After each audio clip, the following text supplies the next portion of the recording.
আজকে আমরা কোথায় কোথায় ঘুরতে গিয়েছিলাম, কি কি কেনাকাটা করলাম, সব থাকছে এই ব্লগে। আর সবাই আমার নতুন একটা ইউটিউব চ্যানেল আছে মনীষা ব্লগ, সেখানে যে অবশ্যই সাবস্ক্রাইব করে দিয়ে আসবেন। আর আমার ফেসবুক পেজটায় একটা হলো লাইক কমেন্ট করে দিয়ে যাবেন।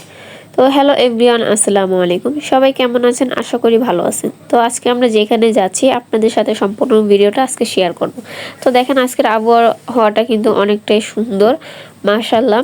তো এখানে কিন্তু আমাদের বাসার আশেপাশে অনেকগুলো শাকসবজির গাছ ছিল। তো আপনাদের সাথে আমি এতটুকুই ভিডিও নিয়েছিলাম আপনাদের দেখানোর জন্য। দেখেন খুবই সুন্দর, এগুলো ছিল ডাঁটা শাক।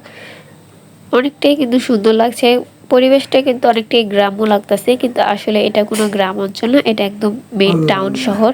তো এখানে আমরা এখন গাড়ি দিয়ে চলে যাচ্ছিলাম গন্তব্য স্থানে। তো এখানে গিয়ে আমরা কি কি কেনাকাটা করব সম্পূর্ণ ভিডিওটা অবশ্যই দেখবেন।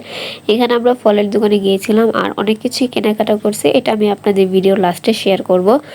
আর আমার ভয়েসটা যদি খারাপ শোনা যায় অবশ্যই আমার ভয়েসটাকে আপনারা ইগনোর করবেন, আপনারা শুধু আমার ভিডিওটা দেখবেন।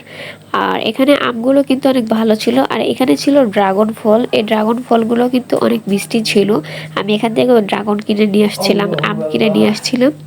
তো দেখেন আমের কালারটা অনেক সুন্দর ছিল। আমি কাঁঠাল দেখছিলাম কিন্তু আমার কাঁঠালটা ভালো লাগেনি। আর এখান থেকে আমি বাগরখানি কিনেছিলাম। তো বাগরখানি কিভাবে বানায় দেখেন আজকে আপনাদের সাথে মতটুকু শেয়ার করব। কত সুন্দর, এটার ভিতরে হচ্ছে আপনার কয়লার তাপে তাপে এই সুন্দর সুন্দর বাগরখানি হয়ে যায়। তো এখানে মিষ্টি ছাড়াগুলো আমি কিনেছিলাম, কারণ আমার মিষ্টিগুলো পছন্দ না। তো কথা বলতে বলতে আজকে আমরা ভিডিওটাও শেষ পর্যায়ে এসে পড়েছি। এটা ছিল আমার আসার সময় ভিডিওটা। তো দেখেন এখানে কিন্তু আমার অনেক কিছুই ছিল, আমি সম্পূর্ণ ডিটেলস দেখাবো না কি কি ছিল, আমি শর্টকাটে আপনাদের সাথে শেয়ার করলাম। আর আজকে সবচাইতে আমার কাছে বেশি ভালো লাগছে ওয়েদারটা। তো আজকে ভিডিওটা আমার এই পর্যন্ত ছিল। সবাই ভালো থাকবেন, সুস্থ থাকবেন। আসসালামু আলাইকুম।